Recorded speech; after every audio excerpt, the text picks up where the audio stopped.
আমি আছি এখন মালাক্কা শহরে। মালাক্কা শহরের এটা হচ্ছে একটা ভিউ পয়েন্ট।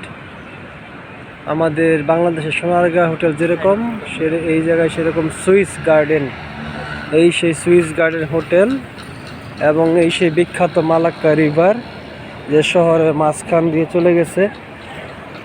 এবং এটা সে ঐতিহাসিক একটা শহর।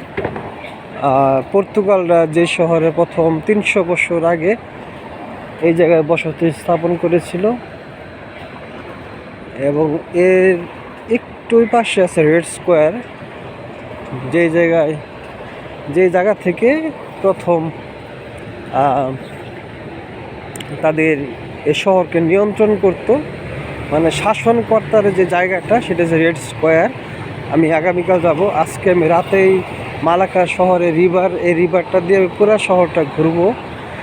এবং এই শহরের নান্দনিক বিষয় হয়েছে এই জায়গায় রেড স্কোয়ার কেন বলা হয়।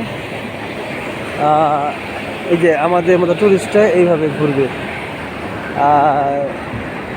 রেড স্কোয়ার হলো যারা নাকি তৎকালীন ব্রিটিশদের অধীনে শাসন শোষিত হতো আর কি, তারা ওই ব্রিটিশদের তো কিছু বলতে পারতো না সামনাসামনি, তখন এই বিক্ষোভ প্রকাশ করত পানির পিক ফেলে।